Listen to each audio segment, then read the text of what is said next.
Fala galera, tudo bem? O assunto de hoje é um pouco óbvio, até porque eu tô aqui no estádio Libertadores de América em Avejaneda. Acabei de fazer a partida pro DAZN entre Independiente e Fortaleza e foi um jogo histórico pro Fortaleza, né? A primeira partida de uma competição internacional na história do clube. Então era um jogo extremamente esperado e foi muito interessante, muito legal ver como o Fortaleza e a torcida viveu e entendeu, reconheceu como esse momento era especial. E mais até do que isso, né? Esse contraste, porque por um lado um estreante, do outro lado um clube extremamente acostumado com esse cenário, um rei de copas, um campeão de tantos títulos continentais, de tanta tradição, dos gigantes da América do Sul. E em campo foi um jogo extremamente interessante. Vocês vão reparar que hoje a câmera está balançando um pouco mais, porque eu estou segurando na mão aqui mesmo, na cabine, ao lado da que a gente fez a transmissão agora há pouco. Então dá para ver aqui atrás que as luzes ainda estão acesas, a torcida já vai deixando o campo. Mas o fato é que, com a bola rolando, o time de Fortaleza fez um grande primeiro tempo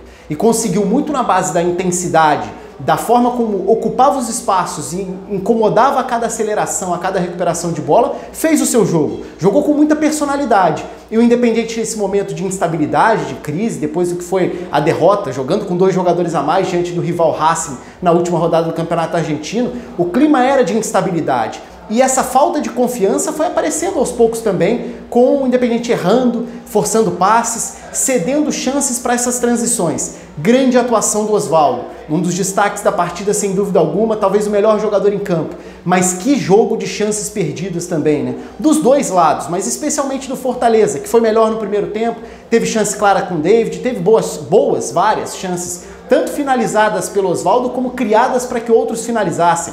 Teve a chance claríssima do Romarinho também. Então foi uma partida em que o Fortaleza produziu, criou para fazer gols, sai com 1 a 0 e é 1 a 0 de diferentes cenários, né, diferentes circunstâncias, porque o jogo no segundo tempo não só muda com as expulsões no final do primeiro tempo, a infantilidade do Quinteiro, né, uma expulsão justa, indiscutível até, e o time fica com muita dificuldade, por mais que o Sanches Minho tenha sido expulso no Independiente também, e eram 2 jogadores importantes de diferentes maneiras, o Quinteiro fazia bom primeiro tempo, mas isso impacta na dinâmica do jogo. E a partir daí o Fortaleza tem muita dificuldade para preencher o campo da mesma forma. Porque uma coisa é você ter as suas 2 linhas com 4 montadas, um ataque leve, foi essa a opção do Rogério Ceni escalando Vasquez e Romarinho por dentro, David e Osvaldo por fora, e o time conseguia cercar as opções de passe do Independiente. Então, por exemplo, o Blanco, que joga mais próximo na saída de bola do Romero, que é o Lucas Romero, o jogador mais preso à frente da defesa, que se coloca entre os zagueiros, o Fortaleza cercava essas opções de passe por dentro e tinha nos seus meias abertos, nos pontas, jogadores que ocupavam muito bem esses espaços pelos lados. Então, por mais que o Independiente tentasse trabalhar e rodar a bola, tinha dificuldades, encontrava um adversário fechado, intenso, pronto para recuperar e acelerar. Bom trabalho da dupla de meio-campistas no primeiro tempo, né? Juninho e Felipe no lado do Fortaleza. O Felipe em especial distribuindo o jogo, roubando bola, recuperando e acelerando. E o Osvaldo sempre como a principal válvula de escape e desafogo. Romarinho dando velocidade por dentro nessa ideia de um ataque mais leve. O David é um jogador com uma expectativa grande, uma contratação cara para 2020 e que acho que ainda pode entregar. Acabou sendo sacado no segundo tempo na hora de recompor, né? Na hora de partir para a substituição que reajustaria a equipe para tirar o Felipe da defesa, devolvê-lo ao meio-campo, e aí o Michel entra. A questão é que com esse jogador a menos, o Fortaleza deixa de ocupar o campo da mesma forma. E aí você passa a ter um 4-4-1 com o Vasquez à frente, além de perder um pouco da velocidade para essas transições, em troca de uma tentativa de maior cadência, naturalmente você fica com uma peça a menos para preencher o campo. E o Independiente, que não mexeu no seu sistema, né, acaba só deslocando um volante para jogar na lateral esquerda, mas mantém essa ideia de abrir o campo, e abrir o campo passa a gerar um incômodo muito maior para o Fortaleza nessa altura do jogo. Porque agora o Fortaleza precisava e tinha um cobertor curto. Vai tentar marcar por dentro, mas tem um jogador a menos para ocupar essa faixa. Vai tentar compensar abrindo o campo com seus meias abertos recompondo. Isso vai esvaziar o meio. E o Independiente soube explorar bem isso. O próprio gol é de uma jogada muito bem trabalhada, justamente quando o Domingo Blanco consegue ter mais tempo próximo do Lucas Romero. A partir daí, ótima inversão de jogada do Silvio Romero, referência saindo da área. para achar o Bustos lá na ponta direita. O Bustos já tinha terminado o primeiro tempo como uma das principais armas ofensivas do Independiente, um lateral importante avançando, mas que sentia a falta de uma companhia maior. Outro ponto importante, né? Como essa sequência de crise, instabilidade e pressão fez com que as substituições e as utilizações de peças do Pusineri fossem diferentes. Hoje a gente viu garotos entrando em campo, garotos tendo oportunidade e jogadores que eram até então titulares ou peças imediatas vindo do banco, tendo bem menos prestígio. O Cecílio Domingues entrou vaiado já no fim do jogo e era um titular absoluto até então. O Brian Romero nem entrou. O Roa, que poderia ser uma primeira opção, acabou não entrando também. Em compensação, o Velasco entrou. O Martim Benítez voltou a ser titular,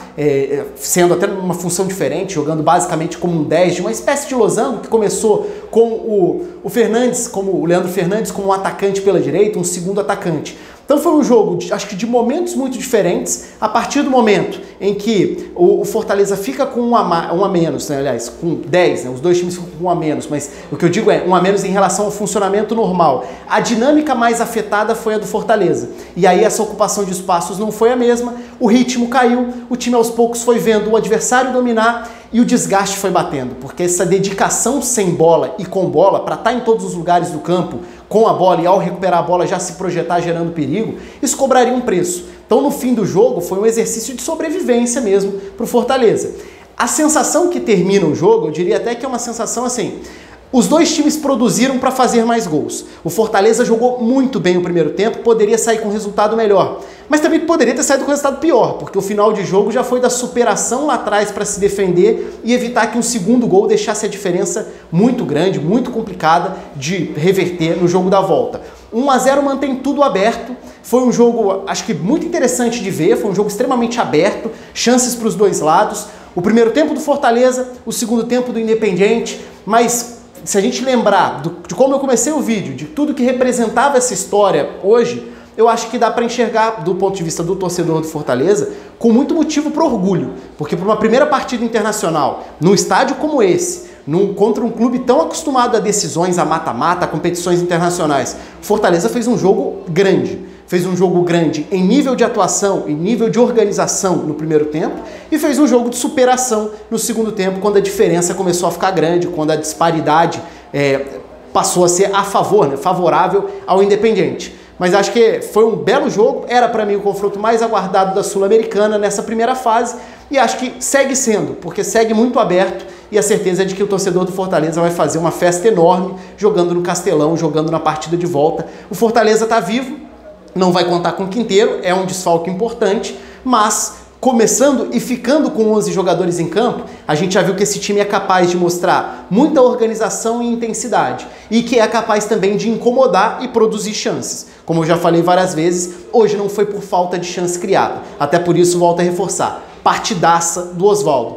Muita personalidade, num time que tinha todo esse componente de como seria essa estreia continental, para muitos sem nenhuma experiência internacional também, o Oswaldo chamou a responsabilidade e fez um belo de um jogo, embora não tenha saído como o goleador, como o destaque que definiu o placar. Se fosse um resultado final favorável ao Fortaleza, e poderia ter sido, o Oswaldo certamente sairia como grande herói, porque o que ele jogou aqui não foi pouca coisa não. Bom, é isso. Conta aí com os comentários de vocês, o que você imagina, o que você achou do jogo também, do papel do Fortaleza nessa partida contra o Independiente, nesse jogo da Sul-Americana. Um abraço, até a próxima.